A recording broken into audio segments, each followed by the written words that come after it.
Welcome back, players. I'm Jack with 36 Cancel, and this is Coco the Weiss Cat, and today we're joining the deadly battle of love and taking a dive into Kaguya Sama Love is War.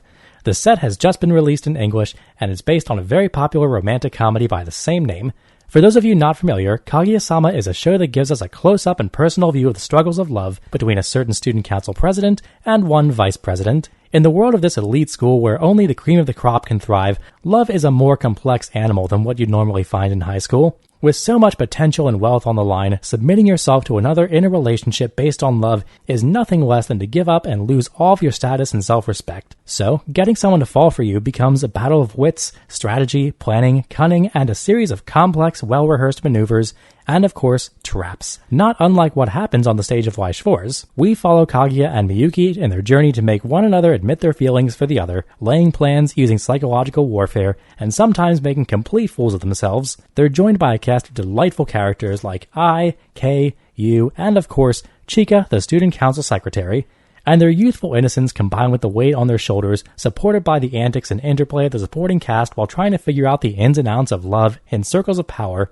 make for a fun and compelling watch. So the characters in Kaguya are well adapted to battle it out in Weiss, and there are many people looking forward to doing just that. But all flavor aside, let's talk about how the love battle translates from a well-written and critically acclaimed show to the Weiss Schwarz Stage. So Kaguya Sama has 4 colors. However, being that in true Bushiroad fashion, most of the good and high rarity cards center around the main heroines, you can see a very clear focus on red and yellow, which feature the majority of Kaguya and Chika cards respectively. So what you end up with is a large focus in red and yellow, with a lot of supporting cards in green and blue. There are certainly combos and cards that make blue and green playable on their own. However, it's a pretty vanilla experience that pales in comparison to the techy and powerful cards that Chika and Kaguya have in their main combos. Second, the set is quite event-focused. There are plenty of cards that bond with events or trigger abilities when you play events, and each color features multiple events at different levels. However, many of these events are subpar at best, and most decks only play one, if any at all. I mean, take this for example. Spartan Training is a level 1 cost 0 3500 backup event. Well, hey, that's pretty good power for anything at level 1, especially for no cost, I hear you say. Well, not only can it not be played unless you have a Chika or Miyuki, but when you play it, you have to choose a card in your level zone and a climax in your waiting room and exchange them. Yeah, of all the multiple realities our universe might hold, I don't think there are any where that's worth it.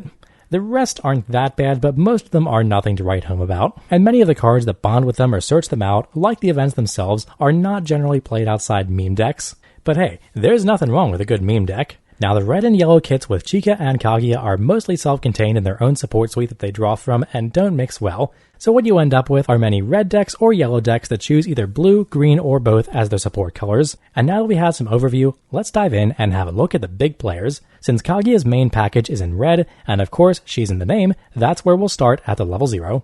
Trembling Kaguya is a great place to kick us off, because at 1k she has 2 abilities. First, she's a free runner, and second, she's a level 0 reverser. So yeah, that's pretty dumb. Kaguya as a set actually packs some of the best level 0s I've ever seen, and this is a great example of what I'm talking about. Let's move on to another strong option with 20 Questions Kaguya. She's a tap self brainstormer that top checks when she hits the stage, which is already pretty good. She's also packing the top check 3 and add 1 ability on her actual brainstorm, which is a great way to add climaxes or events to your hand if you're packing any. Flexibility, and foresight. Sasuga Kaguya. You'll find that at the 0 in Kaguya, multiple powerful abilities that we're all familiar with are combined onto single cards, and skill, Miss Innocent Kaguya, is another example of this. She's a pay 3 stock swapper, which is already an important ability which most players choose to pack anyway, and on attack you can pay 1 and trigger twice, which is another ability that has very useful applications. So packing her for that stock swap ability also gives you a strong 0. Now, in red at 0, Kaguya also has a pay 1 climax swapper that's also a top checker and a good repeatable salvage brainstormer, but at level 1, things get pretty spicy, so let's move on up. And we'll start with Kaguya's premier combo, In the Quarter Dusk Kaguya. At 5k, when she attacks with a standby climax in your climax zone, you can look at the top card of your deck and put it under her as a marker. And her second ability, independent of the combo, is that when she reverses a battle opponent, if she has a marker, you can put it into the waiting room and search your deck for a character. Now, there are a few things to say about this. First, the act of letting you delay the search outside the combo is huge. It means that even though this is a reverse combo, your opponent leaving you an empty stage doesn't deny you the potential advantage outright, and having to either play around it, answer it with more power, or let you have it during their turn or possibly the next is a big power move.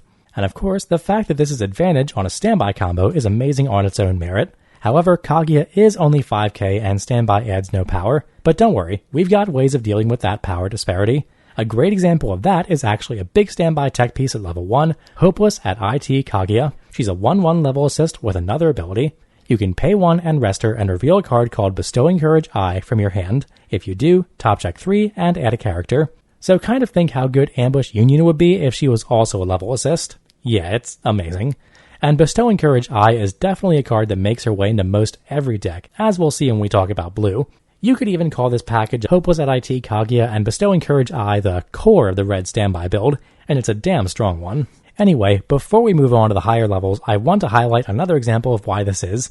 Flurried Miyuki is a 1/0 that capitalizes on this idea very well. First, he's a 3k, but if you have a card with Kaguya in the name, he gets +1 level and plus 2500 power, and if you have Experience 2 or more, he gets another 1k. So with that IT Kaguya behind him and Experience 2, this dude sits at 7500 at level 2 on a 1/0. Miyuki is a huge part of how the red Kaguya builds exercise board control, even without the power of standby. Now at red level 1, Kaguya also has the set's 102k backup, and of course the 1/1 hand-on core standby option, and at level 2, Kaguya has 2 1s that act as anti-early plays and have other useful abilities tacked on. But for the sake of moving along, I want to jump to the level 3, and here's where we find serious showdown between geniuses, Kaguya. First on the list, she's a healer, and on attack with her combo, if you have the gate climax in your climax zone called Exchange Party Aftermath, you can pay 1 and deal 1 damage to your opponent, and she gets plus 2k until the end of your opponent's next turn. And second, independent of her combo, when she reverses a battle opponent, you can pitch a card and reveal Bestowing Courage I from your hand, and if you do, deal another damage to your opponent. So if anything, this really gives me Mikasa vibes from Attack on Titan, except of course this is also a healer and cheaper to activate than Mikasa. So yeah, this is pretty damn good. It's a great way to cap out the red in our set discussion and move right along to yellow. Now yellow packs a totally different package with a main focus on Chika, but blue and green have support cards integral to both red and yellow in Kaguya, so I want to hit yellow before we move on to those. So let's start with a generic good 0 that you'll find, again, in most every Kaguya deck. Supreme Bliss Chika reveals the top card of your deck on play, and if it's a Suchin character, you can choose one of your characters and give them plus 2k for the turn. You can also pay 1 stock and clock yourself to search for a level 1 or lower character and put it into your hand. And because sequencing is important and the topic of my next Getting Better at Weiss Schwarz video, you can choose, of course, to reveal the top card of your deck before you clock yourself to see what's going in, or use the ability first and then top check to have clairvoyance for the rest of your turn. It's a great clock searching 0, and this Chika is an integral piece to a lot of Kaguya decks. Though another strong choice at 0 would be Happiness Tax You, which on top of being a level 0 clock bomb is also a top checker for a character or event, which you can add and then pitch a card. I mean, again, this is just an example of 2 strong abilities on 1 card. It's just good. Finally at 0 in yellow, Chika has a tap self salvage brainstormer with a unique twist. She actually has 3k power, making her a decent frontliner if you decide to swing, but if you play her on an empty stage, she goes to the waiting room. Weird but cool. Kinda like Chika. Now at 0 in yellow, Chika also has a 2500 Ryuji that on play lets you pitch a card and salvage an event called Calling Card, Love Detective in your waiting room. But to highlight this, let's move into level 1. Chika also has a flagship combo here, Serious Showdown between Geniuses, Chika. At 4500, she gets plus 1k if you're playing a legal deck. With her combo, on a choice, when you place the climax, you can choose 1 of 2 abilities for her to gain until the end of turn. First, you can choose that when she attacks, you can choose a cost 0 or lower character in your opponent's center stage, send her to the waiting room, and then give her plus 1k until the end of turn. Or second, you can choose that when she reverses a battle opponent, you can salvage a character.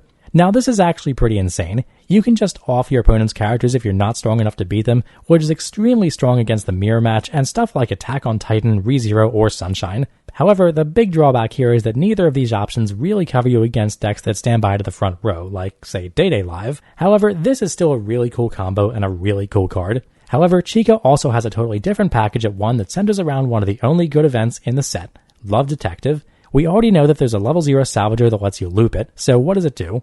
Well, Love Detective is a top check 4 event that lets you add a character, and then bounce a character in your opponent's center stage that costs 0 or less. Man, Chika really hates cost 0 or less characters.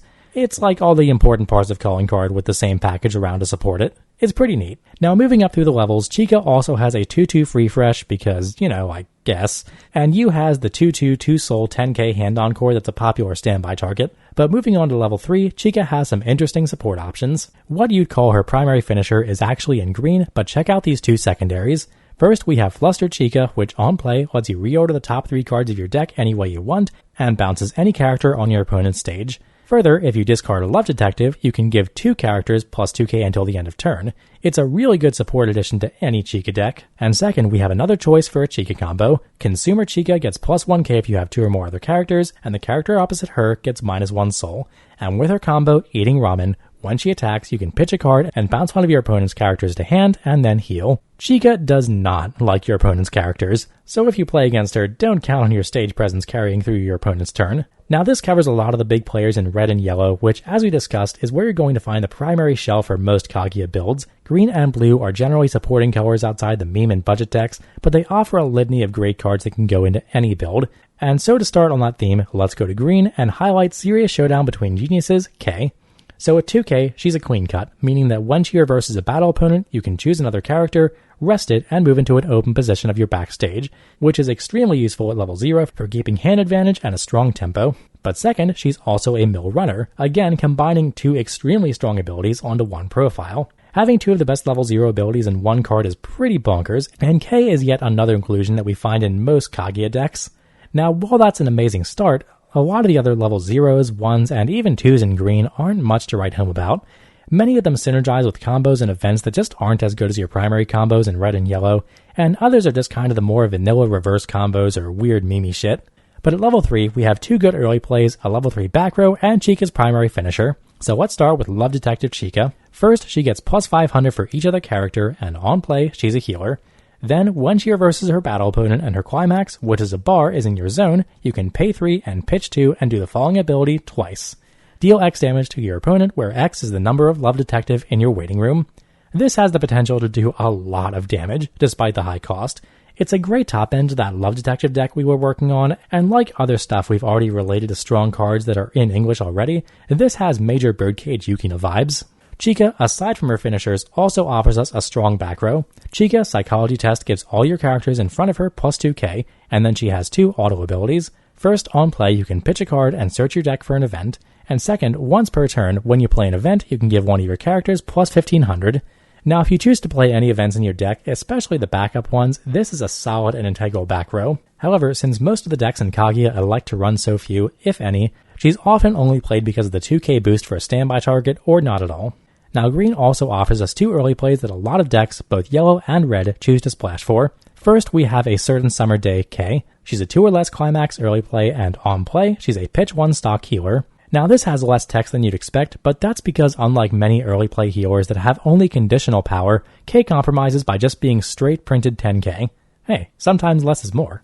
And finally in green, we have Persistent Conviction Miyuki. Again, a 2 or fewer climaxes early play, and the turn he's played, he gets plus 4500 power and the following ability until the end of your opponent's next turn. Backups cannot be played during this card's battle, so he comes out at 14-5 and can be backed up against. Seems good. However, he has a third ability. When he reverses his battle opponent, you can pay 2 and pitch 1, and if you have experience 4 or higher, you can clock kick his battle opponent.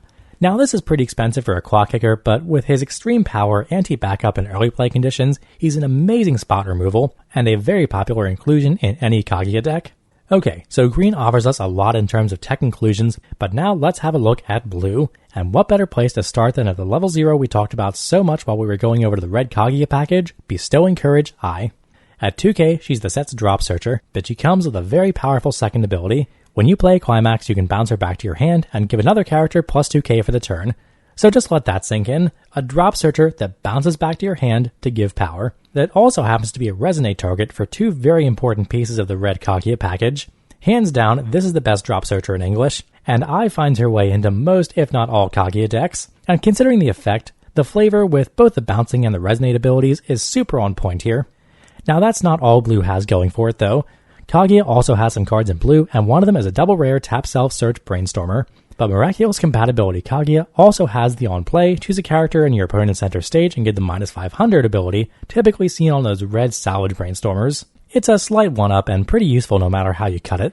Now moving on to level 1, Kaguya has another tech inclusion. About a Friend Kaguya is very much like Determination with Life on the Line Kirito and other utility level 1s like him. On death, you can top check 3 and add a character and then pitch 1. And at the start of your climax phase, you can resonate with Bestowing Courage I and give her plus 2k until the end of turn, making her a 1-0-6500, another good support option for us in blue. Additionally, at level 1, I and Kaguya feature unique climax combos, Kaguya's coming from the trial deck. However, these are also far more vanilla, and thus I'll move right along to level 2 in blue, where Kaguya actually packs a free fresh backup, and we all know from some recent releases how good those can be in the current meta. Level 2 also has a 2/2 with 2 soul that gets 1k for every other character, though while it lacks Encore, some people elect to play it in builds that don't have any other yellow focus to smooth out their colors. And finally, moving on to level 3 to close out blue, we have an early play and a secondary finisher. First, we have Serious Showdown Between Geniuses, I. She's a 4 or more early play, and at 8500 gets plus 1500 if you have 2 or more characters, as well as the ability that your opponent may not play events during this card's battle. And on top of that, she's a healer. This is a profile close to other stuff we've seen in Kaguya, and there are no shortage of early play choices. But what makes I stand out is the 4 or more condition and the steady ability that you can't get anti-damaged or outpowered by some popular events. And last, we have Vice President Kaguya from the trial deck. If she's in your front row, all of your Suchin characters get plus 1500, making her an amazing standby target on the trigger step. However, she's also a secondary finisher. When she attacks without a combo, you can pay 1 and pitch 1 to put the bottom 3 cards of your opponent's deck into their waiting room, and then deal X damage where X is climaxes. More reverse brainstorming. I mean, there's not much else you can ask for as a level 3 tech inclusion. She boosts your other characters, which get abilities on reverse. She's a good standby target, and her ability is cheap and effective. She's a great card and a great way to close out our set discussion. Okay, so we covered a lot of ground here, and hopefully you players at home now have a decent idea of what kind of set Kaguya is. Now again, I didn't dive that far into green and blue, but in the spirit of Weiss Schwarz, I encourage all of you players at home to try them for yourself. After all, the combos and finishers are a lot cheaper than your more meta options. In fact, when I was putting a deck together with some spare TCG player credit I had, I found the level 0 alone was going to cost $200. However, this is also the morning of the set's release, and I have faith that things will cool down going forward, so I'm holding off for a few days. Famous last words, right?